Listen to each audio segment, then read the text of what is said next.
Welcome to Sapience Learning, your gateway to book summaries.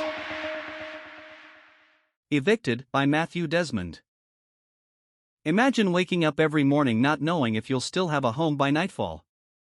Imagine working long hours, paying every cent you can, and still falling behind until one day, there's a knock on the door, and everything you've built is gone. For millions of Americans, that's not just a bad dream. It's their daily reality. In his Pulitzer Prize-winning book, Evicted, Poverty and Profit in the American City, sociologist Desmond exposes the silent crisis tearing apart low-income communities, a crisis where housing has become unstable, unaffordable, and unforgiving. This isn't just a story about poverty. It's a story about what happens when the most basic foundation of life, a roof, a home, a sense of safety, begins to crumble.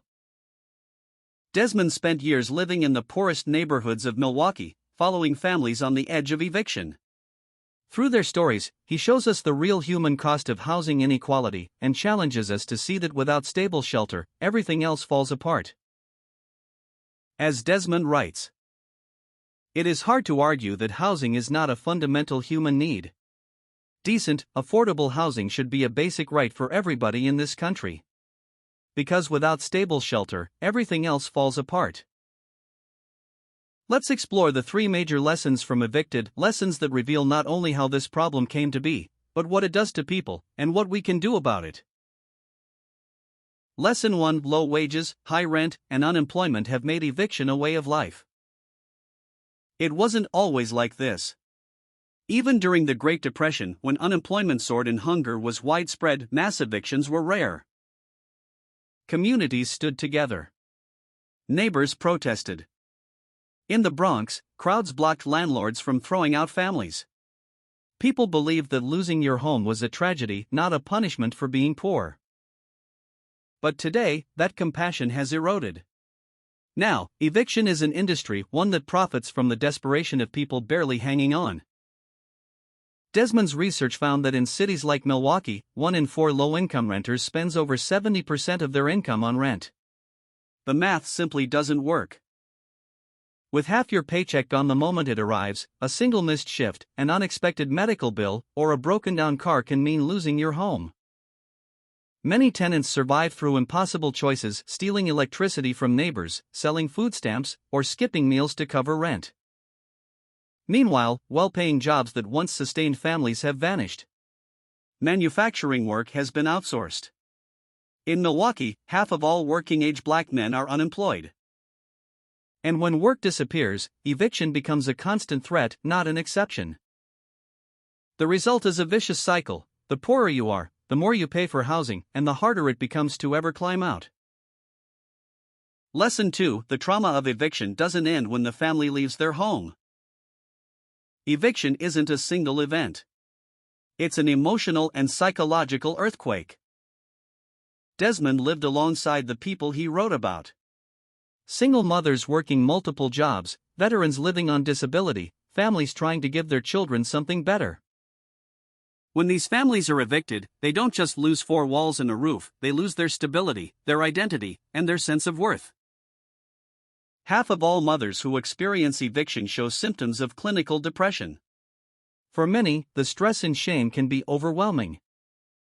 Between 2005 and 2010, housing-related suicides in America doubled. Psychiatrists now call eviction a significant precursor to suicide. But it doesn't stop with mental health. Evicted tenants are 15% more likely to lose their jobs. Why? Because constant anxiety, lack of sleep, and missed shifts take a toll. And the ripple effects continue long after the eviction notice is served. Families move into shelters or unsafe neighborhoods. Children lose months of schooling. Without a stable address, it's harder to receive mail, apply for jobs, or qualify for assistance.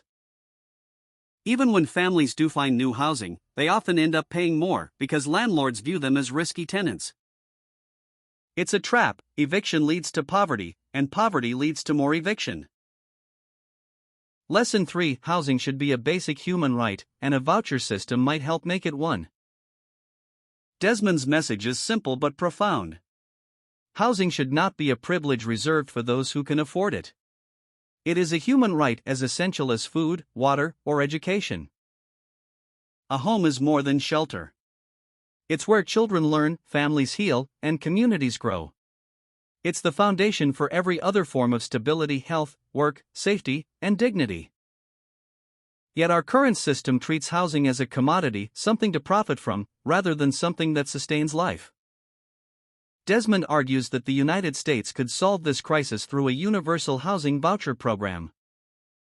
Here's how it would work. Families below a certain income level would receive vouchers ensuring they never pay more than 30% of their income on rent. The government would cover the rest. This isn't a radical idea. It already works in countries like Great Britain and the Netherlands. And despite critics' fears, studies show that housing assistance doesn't make people lazy, it gives them the stability to find work, pursue education, and care for their families. Desmond believes that if America adopted such a system, we could break the cycle of poverty and prevent millions from ever facing eviction in the first place. So what can we do? Desmond doesn't just want us to read about eviction, he wants us to feel it. To understand that behind every statistic is a person with dreams, fears, and dignity. He reminds us that housing policy is not just an economic issue. It's a moral one.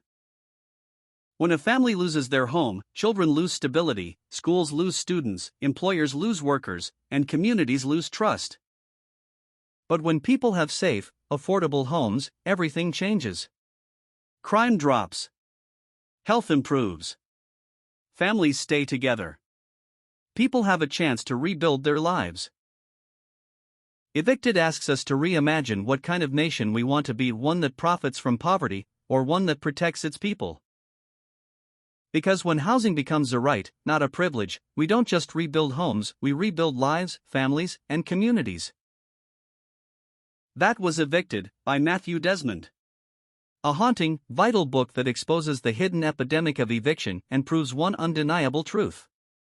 Without stable shelter, everything else falls apart. We hope this book summary brought you joy and moments of reflection. Happy learning from Team Sapiens.